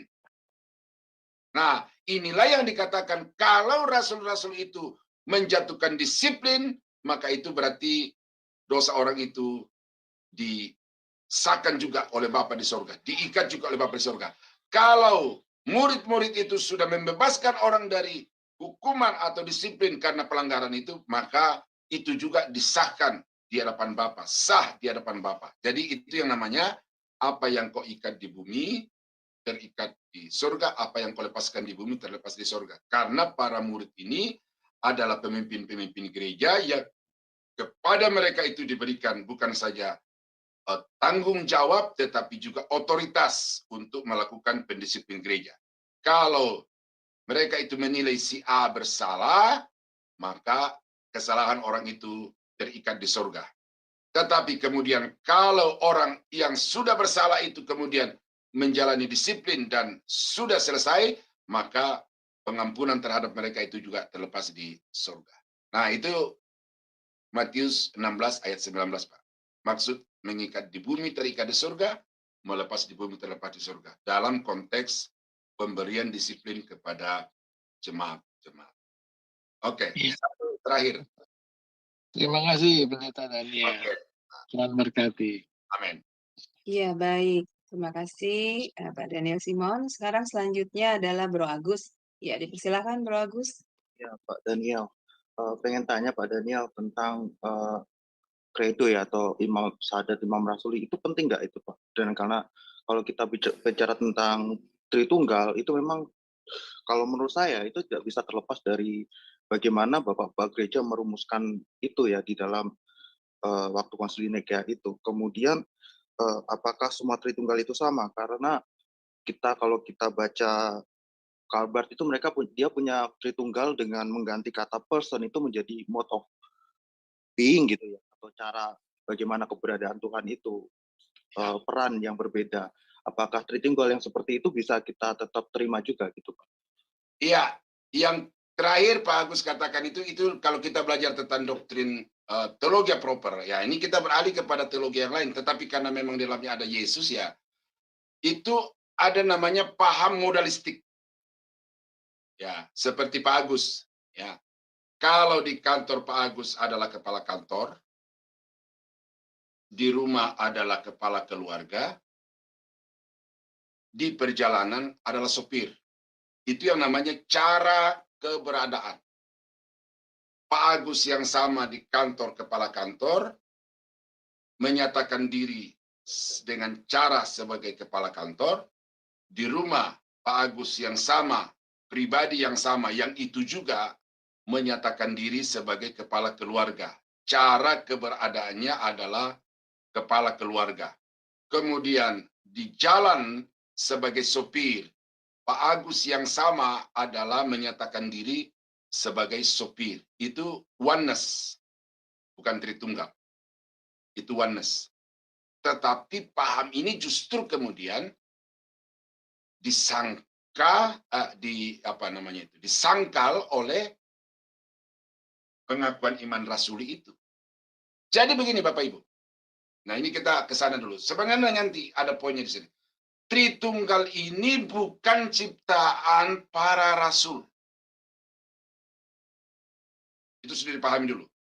Tetapi pengakuan iman rasuli ini adalah rumusan yang setelah melakukan studi komprehensif terhadap doktrin Allah, maka akhirnya ditemukan bahwa 3 pribadi dalam satu hakikat. Beda dengan satu pribadi di dalam 3 bentuk penyataan. Perwujudan diri, itu beda. Nah, jadi bagi saya tidak ada salahnya dan tidak ada kelirunya pengakuan iman rasuli itu, karena rumusan pengakuan iman rasuli itu adalah sangat berdasar kepada Alkitab secara keseluruhan. Nah, nanti kalau doktrin Tritunggal itu di Kristologi ini kita tidak akan bahas lebih dalam. Cuma ya disinggung saja. Tetapi nanti kalau kita mau membahas doktrin teologi proper yang di dalamnya itu nanti ada pembahasan tentang Tritunggal. Nah, nanti di situ kita akan buktikan ya, baik Bapa, Anak ataupun Roh Kudus itu dinyatakan secara terang-terangan dalam Alkitab bahwa selain memiliki hakikat keilahian, mereka juga adalah pribadi-pribadi yang berbeda. Kalau terlepas enggak ya, yang berbeda antar satu dengan yang lain. Itu sangat jelas. Tetapi sangat tidak tidak bisa saya paksakan untuk menjabarkan itu di sini, karena di sini yang kita bahas adalah Kristologi dari Kristus. Dan nanti ada poin yang Kristus sebagai Tuhan, sebagai Allah. Saya akan nanti di situ komparasikan dengan Yahweh yang sudah kita tidak ragukan sebagai Tuhan, sebagai Allah yang Maha Kuasa itu. Ya, jadi itu saja dulu Pak, bahwa pengakuan iman rasuli itu sangat berbeda dengan siapa tadi, Calvin yang Bapak sebutkan itu, ya itu berbeda karena Calvin itu di dalam doktrin teologi proper itu dia menganut paham ya yang Bapak kutip tadi ya. Calvert Oh, kan Calvert. Oh, sorry, Calvert. Ya maaf ya, karena saya juga mungkin keterbatasan literasi ya, mungkin orang-orang yang di reform mungkin lebih ngerti tentang Calvert itu, karena mungkin saya juga salah menjelaskan gitu loh Pak. Tapi kalau lihat dari bahasa Inggrisnya sih mode of being gitu, person itu digantikan mode of being gitu kan. Tapi ya karena saya juga tidak mewakili gereja tersebut, jadi saya juga yang saya tangkap aja gitu loh Pak. Kalau gereja reform di sini saya tidak begitu harus menjelaskan itu, dan saya nggak tahu apakah ini reform memang tidak percaya Tritunggal atau mode of being itu, tetapi cara keberadaan itu ya itu paham modalistik. Tetapi kalau kita belajar dari segi pengakuan iman rasuli, itu bukan cara keberadaan, tetapi itu masing-masing pribadi-pribadi yang ada. Saya kira itu dulu Pak, nanti kita bahas di... Ya saya juga mau klarifikasi nanti ya, bukan maksud saya untuk karena saya juga nggak ngerti, cuma sekedar baca aja gitu loh Pak. Ya tidak mewakili siapapun di sini gitu. Ya, terima kasih. Oke, jadi saya begini, sebentar ya Bu ya. Jadi memang di dalam kelas seperti ini ada yang namanya kebebasan akademik. Selama data fakta yang kita kemukakan itu valid, itu bukan berarti menjelekkan atau mendiskreditkan. Seperti tadi saya menyebutkan nama Erastus Sabdono, itu bukan mendiskreditkan, karena yang saya kutip itu data-data yang valid. Ya, itu beda. Kalau saya mendiskreditkan, menjelek-jelekan, nah itu tidak akademisi. Ya, itu emosional. Nah, saya tidak berkepentingan dengan pribadi Pak Erastus. Dia teman, sahabat, tetapi segi pandangan itu saya berseberangan, dan karena itu yang saya kutip adalah pandangannya dan bukan orangnya. Nah, itu harus dibedakan. Kalau ada dogma-dogma gereja yang kemudian menurut saudara itu tidak pas, ya saudara punya hak untuk mengatakan pandangan itu salah, tetapi bukan berarti kemudian membenci atau menyalahkan gerejanya. Ya, jadi harus dibedakan antara orang dengan pandangan. Nah, di dalam kelas ini kita akan bergelut masalah pandangan-pandangan, bukan orang per orang. Nah, tetapi karena pandangan itu tidak lahir dari udara, tidak lahir dari pohon, maka pandangan itu kita bisa sebutkan orangnya, sumbernya, tetapi sumber yang valid. Itu saja Bapak Ibu ya. Saya kira itu pedoman ke depannya. supaya jangan saudara ada tendensi bahwa Pak Daniel ini kok ada rasa-rasa begitu sama Pak Eras. Enggak. Secara akademi itu kemerdekaan yang dijamin bahwa kita boleh membahas apa saja selama itu data-datanya valid dan itu memang satu data yang bisa layak untuk dibahas. Saya kira itu Pak Agus ya. Nah Bu Aling, terima kasih. Saya kembalikan kepada Ibu. Tuhan Yesus memberkati. Iya, baik. Ya, baik. Ya, Bapak Ibu, ini masih bisa satu pertanyaan lagi kah, Pak Daniel? Yang Oke, punya Bapak Ibu, otoritas baik. itu adalah moderator ya. Moderator ya. Oh iya. Jadi Oke, kalau moderator, baik. Baik, Pak. Baik, Bapak Ibu yang terkasih di dalam Kristus, apakah masih ada pertanyaan selanjutnya?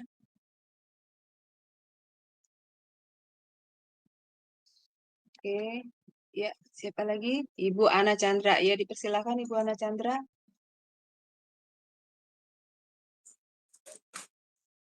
Shalom, selamat malam Pak. selamat malam. Ya, Ya, Pak, saya mau shalom. tanya, apakah semua gereja harus ada baca imam rasul itu yang seperti kalau orang sebelah itu baca syahadat ya gitu. Apakah itu memang diharuskan? Nah, yang kedua saya mau bertanya itu juga Pak. Apakah doa Bapa kami itu juga harus maksudnya setiap kita berdoa harus kita juga berdoa Bapa kami. Itu aja sih Pak pertanyaan saya. Terima kasih. Itu lebih kepada liturgi gereja. Ya, liturgi gereja. Nah, itu satu mata pelajaran di sekolah teologi juga. Ya, menurut saya tidak ada salahnya untuk membacakan pengakuan iman rasuli di dalam setiap ibadah juga atau demikian juga dengan doa Bapa kami. Tidak ada salahnya. Tetapi juga tidak ada perintah di dalam Alkitab bahwa itu harus dimasukkan di dalam liturgi gereja. Nah, itu akhirnya kembali kepada gereja itu sendiri. Dia lakukan itu bagus, tidak dilakukan itu tidak dosa. Jadi itu boleh-boleh saja. Nah, di gereja kami ada pengakuan sendiri, ada 14 pasal ya. 12 tetapi dengan pengalimatan yang berbeda, tetapi sama prinsipnya, ditambah ada 2 lagi menjadi 14. Dan itu disuruh atau diperintahkan untuk dibaca di dalam setiap ibadah-ibadah, khususnya pada berjamaah kudus. Tetapi kembali lagi, setiap gereja lokal di gereja kami itu punya hak juga untuk iya atau tidak. Nah, tetapi bagi saya secara pribadi, bukan soal mata liturginya yang harus ada, tetapi pemahaman yang benar terhadap pengakuan iman rasuli dan doa Bapa kami. Karena doa Bapa kami kalau hanya sekedar dihafal tanpa memahami apa esensi daripada doa Bapa kami itu, maka itu sama saja dengan membaca mantra. Nah, ada satu doa Bapa kami ini saya bagi dalam 2 sesi. Suatu ketika nanti saya akan sampaikan apakah di renungan pagi atau di renungan siaran itu, rekaman itu nanti. Tapi saya sudah siapkan itu, bahwa bukan sekedar menghafal dan menjadikan sebagai mata liturgi, tetapi lebih daripada itu, apa yang menjadi prinsip-prinsip dasar di dalam doa Bapa kami itu jauh lebih penting. Karena gereja sekarang ini kan lebih antusias dengan doa Yabes, ya kan? Saya pelajari doa Yabes, apa keunggulan doa Yabes daripada doa Rasul Paulus tadi? Doa Rasul Paulus dalam setiap suratnya itu jauh lebih berbobot dibandingkan dengan doa Yabes. Tetapi orang suka Yabes karena kepada self-centrisnya. Tetapi kalau doa Paulus itu adalah teosentris, doa Yesus apalagi itu adalah teosentris. Tuh. Saya kira di situ Bapak Ibu sudah bisa melihat apa pentingnya doa Bapa kami itu, karena doa teosentris. Terima kasih.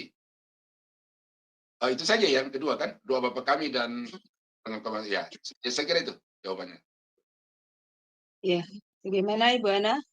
Sudah jelas penjelasannya? Soalnya gini ya Pak, kalau baca yang Imam Rasul itu, saya pernah ke salah satu gereja di Hong Kong ini. tapi dia bacanya nggak seperti yang di Alkitab ya, gitu. Nah, terus yang kedua, sekarang ini di sini itu doanya doa Yabes dan doa itu Pak yang di Mazmur 91. Itu sih Pak. Makanya itu yang saya tanyakan sih. Terima kasih. Itu aja Pak. Tuhan Yesus berkati. Oke, saya komentari dulu. Pengakuan iman rasul itu tidak ada di Alkitab. Tetapi rumusan yang disusun berdasarkan Alkitab. Itu. Jadi kalau mau cari bunyi pengakuan iman rasuli itu ya agak susah untuk kita temukan persis sama dengan itu di dalam Alkitab. Nah, tetapi itu merupakan rumusan dari apa yang diimani oleh rasul-rasul. Jadi saya tidak begitu tahu bagaimana maksud dari gereja di Hong Kong itu. Kalau suatu ketika Ibu punya teksnya mungkin bisa dikirim ke saya untuk saya juga jadikan sebagai satu bahan kajian ya, termasuk doa Bapa kami. Nah, Mazmur 91 itu ya itu karena di situ banyak berkat-berkatnya, maka mungkin itu diangkat ya kan, menjauhkan sakit sampar, akan menjauhkan penyakit menular kan gitu. Ya, itu juga kalau tidak dipahami secara baik, ya itu juga satu materi yang saya sudah siapkan untuk nanti dibahas di Sema Adonai, apakah di renungan pagi atau di renungan yang rekaman itu. Itu siap semua. Oke, Tuhan Yesus memberkati. Bu Aling, saya kembalikan. Saya kira waktu sudah Iya. habis. Iya, baik. Iya, baik Pak. Kita akan tutup kelas ini. Baik, closing statement-nya dari Pak Daniel. Setelah itu tutup dengan doa dan doa berkat untuk kami semua. Ya. Silakan Pak. Yesus adalah satu pribadi yang kontroversi. Ya, satu pribadi yang sangat-sangat mengasihi umat manusia, tetapi dia dibenci oleh umat manusia. Tetapi bagi saudara dan saya, ini satu pribadi yang wajib untuk kita percayai dan wajib untuk kita kenal. Dan oleh karena itu pada malam ini merupakan satu pembukaan, permulaan untuk membahas Kristus ini ke depan. Dan saya berharap apa yang saya sudah sampaikan kepada Bapak Ibu pada malam ini itu sudah bisa merupakan satu rangsangan yang akan membuat Bapak Ibu tertarik untuk lebih mengenal siapakah Yesus yang Bapak Ibu percayai sebagai Tuhan dan Juru Selamat itu. Nah, kiranya pertemuan kita pada malam ini merupakan pertemuan pertama yang menjadi berkat dan kemudian juga akan disusul dengan berkat-berkat selanjutnya. Tuhan Yesus memberkati, mari kita tunduk kepala, kita berdoa. Terima kasih Bapa untuk Yesus Kristus yang Engkau sudah utus ke tengah-tengah dunia ini untuk menjadi penebus kami dari segala dosa dan pembebas kami dari hukuman yang kekal yang akan terjadi di masa yang akan datang. Kami sungguh berterima kasih oleh karena Yesus kami ada seperti ada pada malam ini, dan karena Yesus juga kami punya pengharapan yang pasti ke masa depan. Oleh karena itu Bapa tetapkan iman percaya kami dan juga mampukan kami dengan Roh-Mu yang kudus supaya pembelajaran tentang Yesus ini kami dapat pahami secara benar, dan dengan itu iman kami kepada Yesus adalah iman yang benar, iman yang kuat, yang juga membuat kami semakin dewasa di dalam Engkau. Berkati semua rekan-rekan yang terlibat di dalam pembelajaran ini, baik di belakang layar yang juga ada di dalam ruangan kelas, supaya mereka juga dapat terus diberkati dan menjadi berkat kepada lebih banyak orang. Kami berdoa mengakhiri kelas kami pada malam ini di dalam nama Yesus. Dan saudara-saudara yang kekasih, kiranya anugerah dari Allah Bapa di dalam surga, damai sejahtera dari Tuhan kita Yesus Kristus, serta persekutuan kuat kuasa Roh Kudus, kiranya menyertai kita sekalian dari sekarang sampai selama-lamanya. Di dalam nama Yesus, kami akhiri kelas kami pada malam ini. Haleluya. Amin. Selamat malam, Tuhan Yesus memberkati. Baik. Terima kasih Pak Daniel untuk pelayanannya. Semoga